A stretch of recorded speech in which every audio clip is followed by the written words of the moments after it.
안녕하세요. 오늘은 개운술에 대해서 이야기를 해보려고 합니다. 개운술은 참으로 종류가 많은데 대부분의 개운술은 음양오행으로 이를 행하게 됩니다. 그래서 오늘은 가장 쉽게 이를 실천할 수 있는 매화심력과 숫자를 사용하는 개운술을 소개하려고 합니다.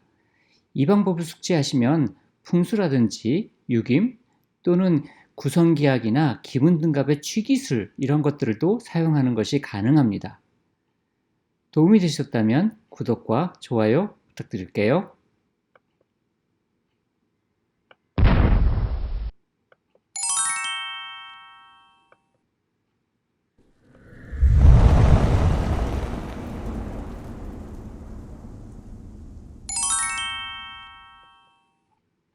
오늘의 추천 서적은 현무발서와 전통 기문등갑 진전 그리고 구령삼정주와 신살주술 이렇게 세 권입니다.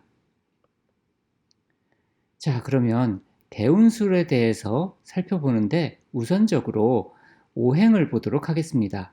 오행은 상생과 상극이란 두 가지 룰로서 움직이게 됩니다. 그림에서 보면 오각형 빨간 실선이 있는데 이것이 상생을 나타내는 것입니다.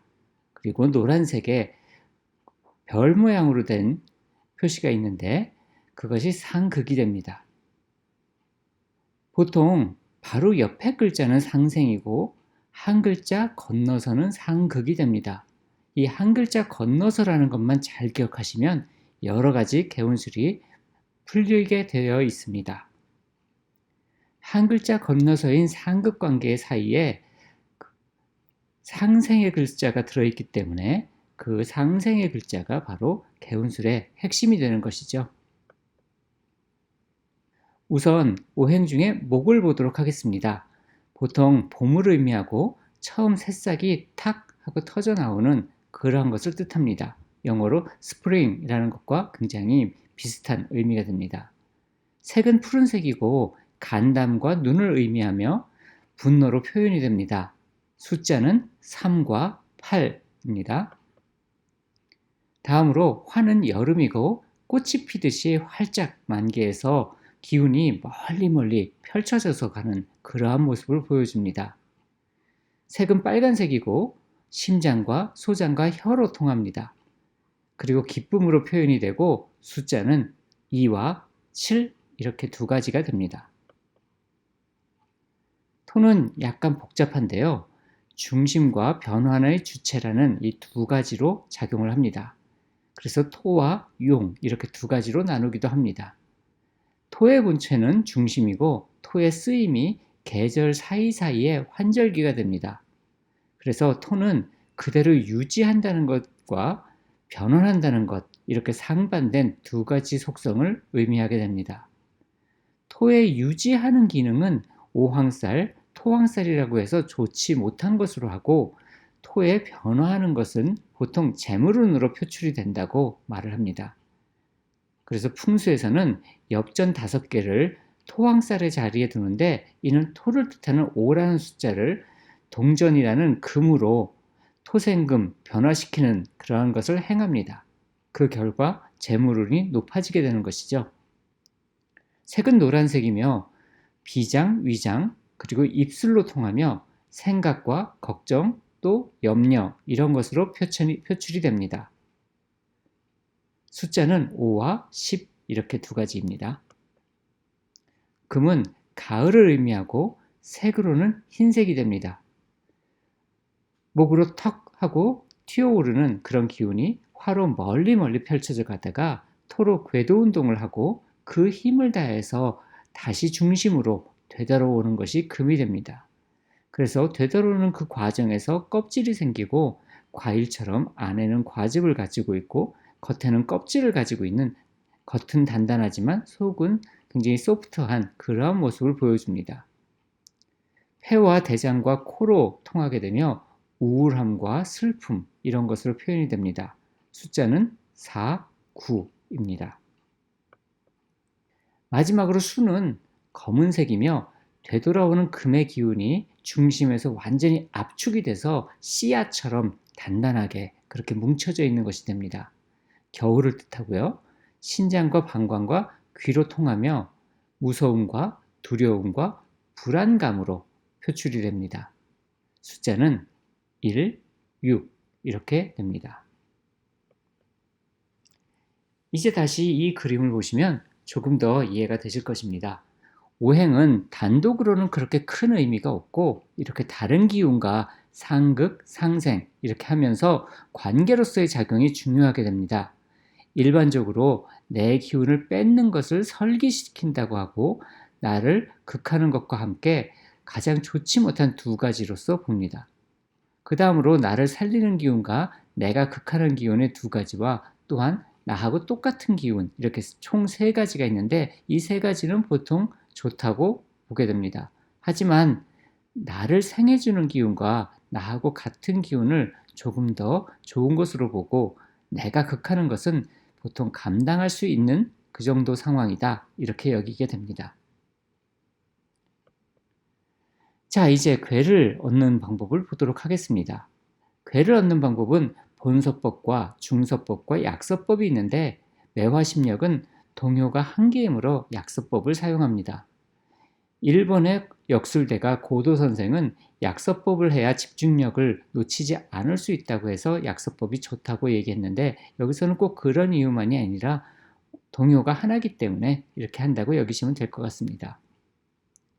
우선 가장 왼쪽 사진처럼 서죽을 들고 잠깐 질문에 대해서 묵상을 합니다. 그리고 서죽 중 하나를 빼서 통에 넣어둡니다. 이것을 태극이라고 합니다. 그런 다음에 그것을 이 서죽을 펼치고서 가운데 그림처럼 오른손 엄지손가락으로 이걸 왼쪽부터 오른쪽으로 훑어갑니다. 그러다가 어느 순간 감흥이 올 때 오른쪽 사진 같이 엄지로 이것을 가르게 됩니다.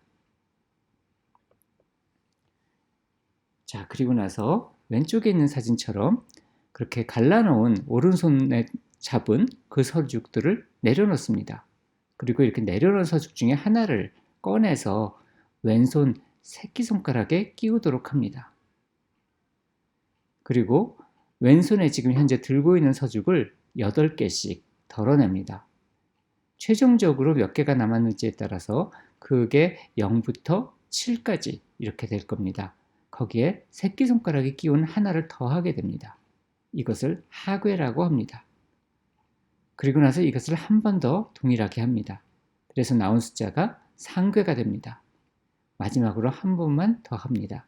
이때는 8이 아니라 6개씩 덜어내게 됩니다. 똑같이 해서 얻은 숫자가 나오는데 이것이 동효가 됩니다. 자, 이제 요즘은 어플들을 많이 사용하고 있기 때문에 이렇게 매화역수를 볼 수 있는 어플이 있습니다. 이 어플을 다운받아서 사용하는 것이 좀 더 쉽게 이것을 행할 수 있어서 권장하는 겁니다. 아마도 중국 쪽 앱인 것 같은데요.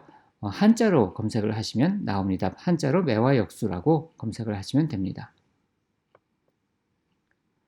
만약에 앞에서 첫 번째 했던 것이 이제 서죽이 0개가 남았다 그러면 새끼손가락에 1개를 더해서 1이 됩니다. 그리고 두 번째 한 것이 5가 남았으면 역시 1을 더해서 6이 되고요. 마지막으로 6개씩 갈라서 뺀 것이 5개가 남았다면 새끼손가락에 1개를 더해서 또 6이 되겠죠. 이러면 하괴가 1, 상괴가 6, 변효 또는 동효가 6이 됩니다. 제일 위에 상괴의 숫자 6을 씁니다. 그 다음에 하괴의 숫자 1을 쓰고 마지막에 동효의 숫자 6을 적은 다음에 하단 쪽에 여기 사진은 안 나오는데 하단 쪽에 개시라고 한자로 되어 있는 것을 클릭하시면 오른쪽과 같이 그 애들이 나옵니다. 가장 위쪽에 왼쪽 가장 위쪽입니다. 빨간색으로 중간에 끊어진 효가 나옵니다. 이것이 동효입니다. 아래서부터 6번째인 것이죠. 그래서 아까 동효가 6 이래서 아래서부터 6번째인 여기에 그 애가 표시가 된 겁니다. 상괴는 육감수이고 왜냐하면 6이 나왔기 때문에 육감수를 썼습니다. 하괴는 일건천 1이 돼서 이제 일건천을 썼습니다. 그래서 위는 수, 아래는 천 해서 수천수라는 괴가 되었습니다.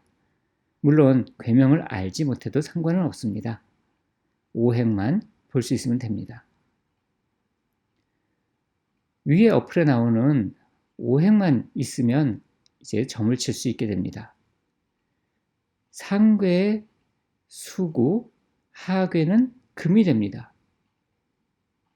이 경우에는 상괴가 동요가 되어 있었습니다. 그래서 상괴인 수가 용이라고 하고요. 그 빨간 글씨로 써 있습니다. 그 다음에 하괴는 변하지 않았기 때문에 채라고 합니다. 여기 빨간 글씨로 써 있죠. 그러니까 금이 채이고 용이 수가 됩니다. 보통 채는 당사자를 의미하고 용은 사건을 봅니다. 여기서 당사자가 금, 그리고 사건은 수가 돼서 금생술에서 당사자가 사건 때문에 기운이 계속 빠져나가는 그런 상황이라는 것을 보여줍니다. 다음으로 빨간색의 동요가 변한 것이 가장 오른쪽 가장 끝에 있는 이어진 선 2개 그리고 끊어진 선 하나인 오손풍괴가 됩니다. 이를 변괴라고 부릅니다. 괴 옆에 목자 옆에 빨간색으로 변이라고 써놨습니다. 그래서 이것은 변괴는 결과를 의미하고 이 결과를 본다 그러면 금극목으로 채하고 비교한 거거든요. 금극목으로 채인 금이 변괴인 목을 극하고 있습니다. 그러니까 내가 극을 하는 거니까 충분히 감당이 가능한 일이라는 거겠죠. 그러니까 종합적으로 생각해 본다 그러면 이 사건이 내가 되게 신경을 많이 쓰고 내 기운을 많이 빼고는 있지만 결과적으로는 내가 감당할 수 있는 선에서 다 해결이 된다. 이렇게 볼 수 있는 겁니다. 그러면 충분히 괜찮은 일이니까 마음을 놓고 사건이 흘러가는 대로 그대로 놓아둬도 괜찮은 것이 되는 거죠. 그런데 만약에 여기서 변괴가 화였다고 하죠. 그럼 화극금이 돼서 채를 극하고 있죠. 이때는 결과적으로 나쁘게 된다는 얘기입니다. 그러면 아까 뭐라고 했죠? 극은 한 칸 건너이니까 그 가운데 바로 옆에 거를 끼워 넣을 수 있다고 그랬죠. 그러면 여기 가운데에 토를 끼워 넣어 봅니다. 그러면 화극금에서 화생토, 토생금이 됩니다. 이거를 탐생망극이라고 합니다. 생하는 것을 탐해서 극하는 것을 잊어먹는다라는 뜻이 됩니다. 그래서 가운데 생하는 것을 집어넣게 되면 이렇게 해소가 됩니다. 자, 그러면 만약에 결과가 돼서 화극금으로 나쁜 상황이었는데 토만 나타난다 그러면 화생토, 토생금이 돼서 오히려 내가 좋은 쪽으로 가게 된다는 얘기가 되죠. 그러면 토를 사용하면 되는 겁니다. 그래서 이 방법론으로 만약에 이제 어떤 사람, 주변 사람들 중에 전화번호를 한번 봅니다. 아까 토는 5나 10이라고 했죠. 그래서 전화번호에서 010, 이런 많은 사람들이 똑같이 사용하는 번호니까 010을 빼고 나머지 숫자, 8개 숫자가 되겠죠. 이 숫자를 더해가지고 10으로 나눈 나머지가 5나 0, 왜냐하면 10이 0이 되니까요. 5나 0인 사람, 그 사람에게 전화를 하면 도움을 청할 수 있습니다. 왜냐하면 이 사람의 전화번호 자체가 토의 기운을 갖고 있으니까요. 또는 노란색, 토는 노란색이라고 했죠. 노란색 종이에 토자를 5번이나 10번을 쓰는 것으로서 그리고 그걸 가지고 다니는 것으로서도 해소를 할 수 있겠죠.